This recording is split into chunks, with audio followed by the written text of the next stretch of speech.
Welcome to Truth Report. I'm Alex Truth, and we have a massive show today. The war in the Middle East is escalating on every front, and the political fault lines are shifting in ways that mainstream media is barely touching. We're covering 5 stories that, when you connect them, reveal a regional order being redrawn in real time. From parliamentary rebellions in London to evacuation orders in Lebanon to nuclear-armed Pakistan choosing sides. Let's get into it. I'm Maya Clarity, and I want to start with something that should be front-page news everywhere but isn't. In the British Parliament, an anti-war alliance is forming between the Greens, your party, and Labour backbenchers. This is significant because it crosses traditional party lines. These aren't fringe figures. These are elected members of Parliament who are openly defying their own leadership to challenge Britain's posture on the wars raging across the Middle East. I broke this story, and it deserves serious attention. Let's be precise about what's happening here. Labour backbenchers are breaking ranks with Keir Starmer's leadership. That is not a small thing. Labour has historically been terrified of internal splits on foreign policy. Remember the Iraq War and what it did to Tony Blair's legacy. Now you have sitting Labour MPs willing to risk their careers, willing to be labelled rebels, because they believe their government is complicit in what's happening to civilians in Gaza and across the region. That takes political courage, and it tells you the pressure from constituents is enormous. And the coalition itself is fascinating from a structural standpoint. The Greens bring environmental and social justice credibility. Your party, which emerged specifically from anti-war sentiment, brings grassroots organizing power. And the Labour backbenchers bring institutional weight. They're inside the governing party. When you combine those 3 forces, you get something that Downing Street cannot simply dismiss as radical fringe politics. This is a legitimate parliamentary bloc forming around a specific policy demand, and British support for military operations that are killing civilians. What mainstream media won't tell you is why this alliance is forming now. It's not just moral outrage, though that's real. It's because these MPs are hearing from their voters. In constituencies with large Muslim populations, in university towns, in urban centers, the demand for anti-war action is overwhelming. Polling consistently shows that a majority of the British public opposes unconditional support for military operations in Gaza and Lebanon. These MPs are responding to democratic pressure, and the party whips are trying to silence them. That's the real story. The broader pattern here is the collapse of the foreign policy consensus in Western democracies. For decades, there was a bipartisan, cross-party agreement that you don't challenge certain alliances, you don't question certain military relationships. That consensus is breaking down, not just in Britain but across Europe. And the establishment response has been to smear dissenters rather than engage with their arguments. When you see MPs being called extremists for opposing civilian casualties, you know the old playbook is failing. Now let's connect this to our second story, because the urgency of that parliamentary rebellion becomes crystal clear when you look at what's happening on the ground. Israel has ordered civilians in half of southern Lebanon to leave their homes. Half of southern Lebanon. Let that sink in. According to Middle East Eyes reporting by Hiba Nasser, we're talking about a massive displacement order covering an enormous area. This isn't a targeted military operation, this is the forced depopulation of an entire region. And I want people to understand the legal framework here. Under international humanitarian law, ordering mass civilian displacement is only permissible under extremely narrow conditions, immediate military necessity, with guarantees of safe passage, temporary duration, and adequate provisions for the displaced. What we're seeing doesn't meet those criteria. Where are these people supposed to go? Lebanon is already hosting over 1 million Syrian refugees. The infrastructure is shattered. The economy collapsed years ago. You're telling hundreds of thousands of people to simply leave their ancestral homes, and nobody is asking where they'll end up. This is a pattern we've documented repeatedly on this show. The evacuation order is the first step. It provides legal cover, we told them to leave. Then the military operation follows, and anyone who remains is treated as a combatant or acceptable collateral damage. We saw this exact playbook in northern Gaza. We saw it in southern Gaza. And now we're seeing it in southern Lebanon. The question nobody in mainstream media is asking is, what happens to that land after the people leave? Because historically, temporary evacuations have a way of becoming permanent displacement. The scale is what should alarm everyone. We're not talking about a neighborhood or a village. Half of southern Lebanon is an area home to hundreds of thousands of people, many of them Shia Muslims, many of them families who survived the 2006 war and rebuilt their lives. These communities have deep roots, We're talking about olive groves that are centuries old, about villages that have existed for generations. Ordering them to evacuate is not just a military decision. It's an attempt to reshape the demographic and territorial reality of southern Lebanon. And let's talk about who benefits from this. A depopulated southern Lebanon creates a buffer zone, something Israeli military planners have explicitly called for. It removes the civilian population that would otherwise be witnesses to military operations. And it creates facts on the ground that become very difficult to reverse at any negotiating table. When you evacuate half a region, you don't just move people, you destroy the economic and social fabric that allowed them to live there. Farmers can't tend their fields. Shopkeepers lose their businesses. Schools close. That's not collateral damage, that's the objective. This connects directly to the parliamentary rebellion we discussed. Those Labour backbenchers, the Greens, your party, they're looking at these evacuation orders and saying, Britain cannot be complicit in this. British weapons, British diplomatic cover at the UN Security Council, British intelligence sharing, all of it enables these operations. The anti-war alliance isn't abstract politics. It's a direct response to concrete actions like mass displacement orders in southern Lebanon. When your ally is ordering half a country's southern population to flee, you have a moral and legal obligation to object. Let's move to our third story, because the regional picture gets even more complex. Middle East Eye's Alex MacDonald has published a deep profile on Mojtaba Khamenei, the son of Iran's Supreme Leader Ali Khamenei and a possible successor. This story matters right now because Iran is at the center of every conflict we're discussing, and the question of who leads Iran next will shape the Middle East for decades. Yet most Western media covers Iran as a monolith, as if the internal politics don't matter. They matter enormously. Mojtaba Khamenei is a fascinating and deeply controversial figure. He's been operating in the shadows of Iranian power for years, managing his father's office, building relationships within the Islamic Revolutionary Guard Corps, cultivating allies among hardline clerics. The idea of a father-to-son succession in a theocratic republic is inherently contradictory. Iran's revolution was partly about rejecting hereditary power, the Shah's dynasty.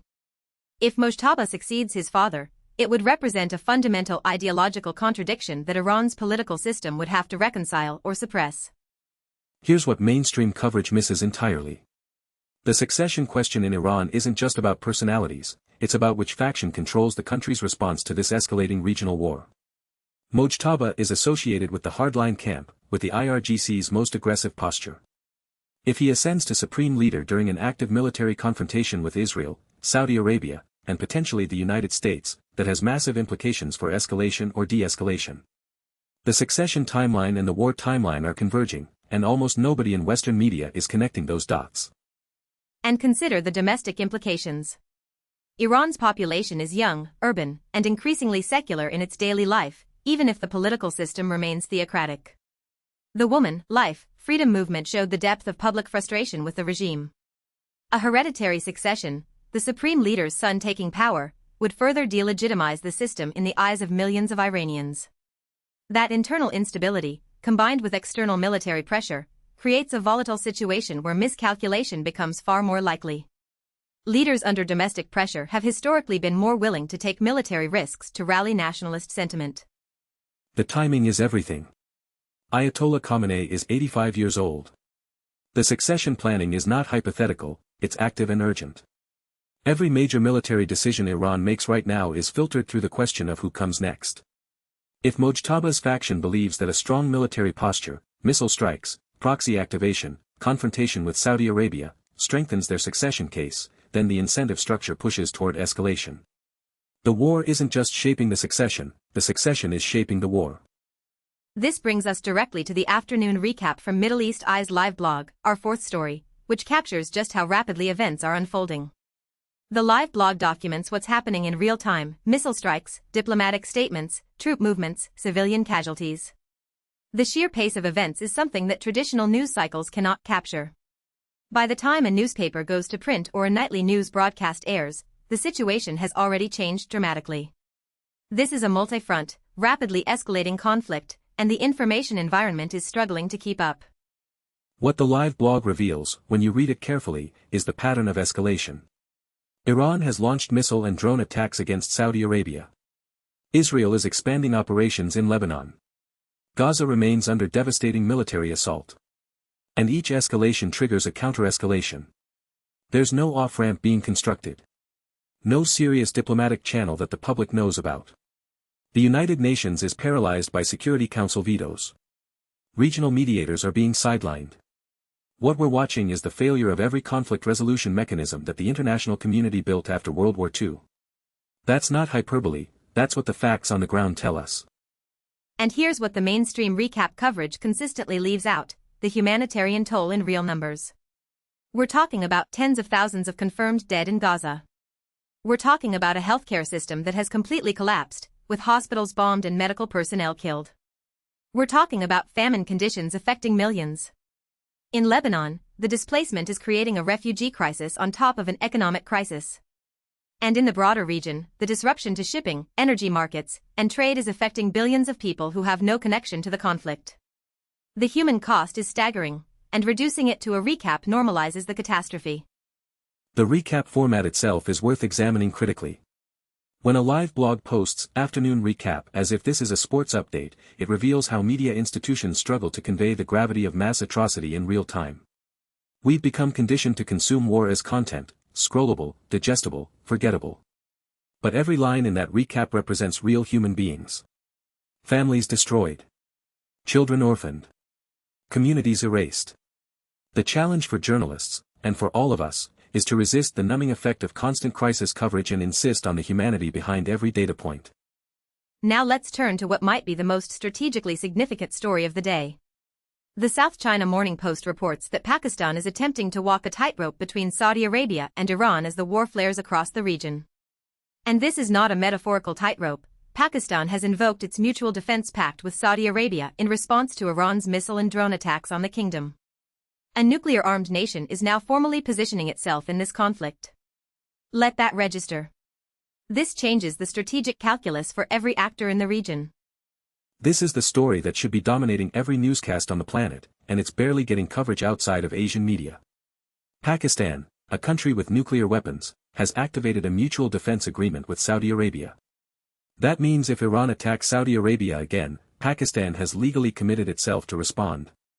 We're talking about a nuclear-armed country entering a mutual defense posture against Iran, which is itself pursuing nuclear capabilities. The escalation ladder just got several rungs taller, and most people don't even know it happened.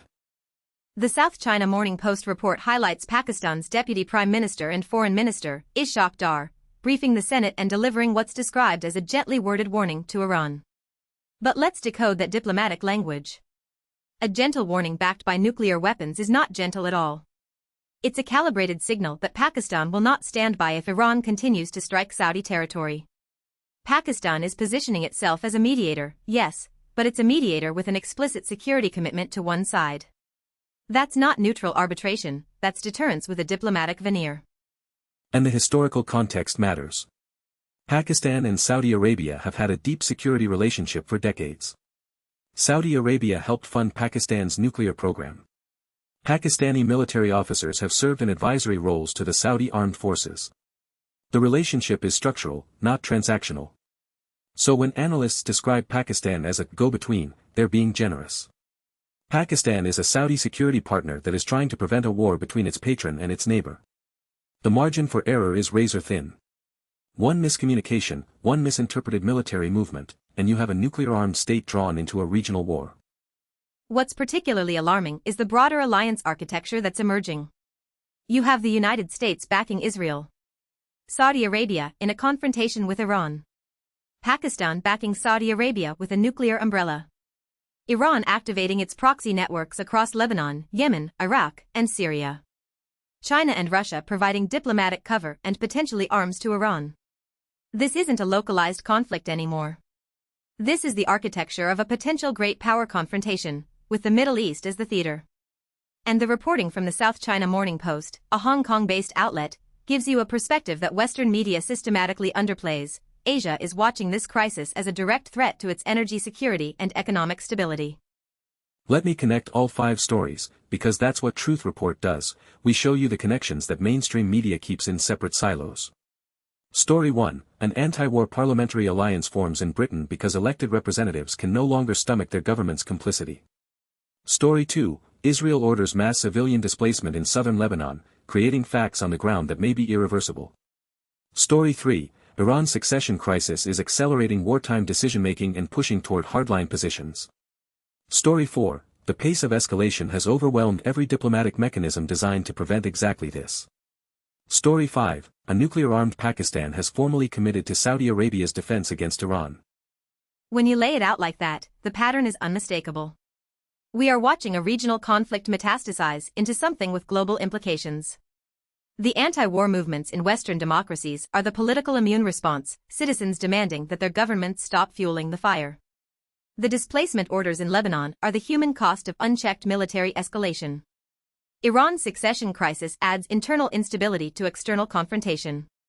And Pakistan's entry into the Saudi defense architecture introduces nuclear dimensions that should terrify everyone. These aren't 5 separate stories. They're 5 chapters of the same story. And here's what no one in a position of power wants to say publicly: there is no military solution to this. Not for Israel, which cannot bomb its way to permanent security. Not for Iran, which cannot sustain a multi-front confrontation indefinitely. Not for Saudi Arabia, which has spent billions on military hardware but remains vulnerable to missile and drone attacks. And certainly not for the United States, which has spent trillions of dollars and 20 years proving that military intervention in the Middle East creates more problems than it solves. Every serious analyst knows this. But the political incentives all point toward escalation. The people paying the price, and this needs to be said clearly, are civilians. Palestinian civilians in Gaza who have been under bombardment for over a year. Lebanese civilians being ordered from their homes. Iranian civilians living under sanctions and authoritarian rule who will bear the brunt of any military strike.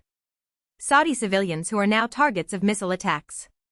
Pakistani civilians in a country that can barely feed its own population being drawn into a foreign war. The common thread in every one of these stories is that ordinary people are being sacrificed on the altar of geopolitical ambition, and the powerful are making decisions they will never personally suffer the consequences of. So what do we do with this information? Because Truth Report isn't just about diagnosis, it's about action.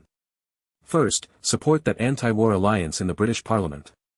Regardless of where you live, parliamentary rebellion set precedents. When MPs break ranks on foreign policy, it gives permission to politicians in other countries to do the same. Contact your representatives. Demand they take a public position on civilian displacement in Lebanon, on arms sales, on the nuclear implications of Pakistan's defense commitment.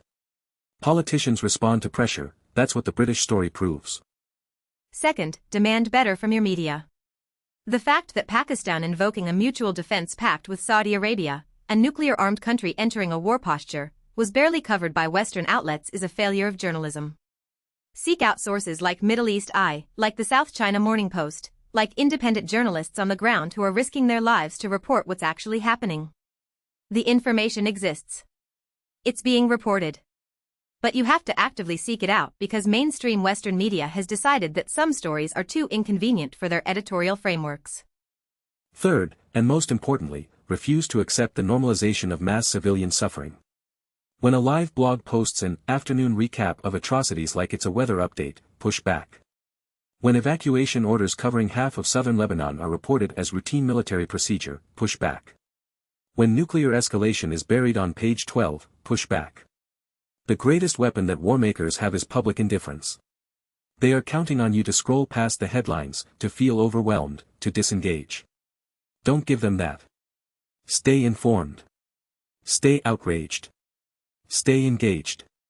Because the people on the ground don't have the option of looking away. This is Truth Report. I'm Alex Truth. And I'm Maya Clarity. We'll be back tomorrow with more of the stories that matter, told the way they need to be told. Until then, question everything, accept nothing at face value, and remember that in a world of manufactured consent, the truth is the most radical act of resistance there is. Good night.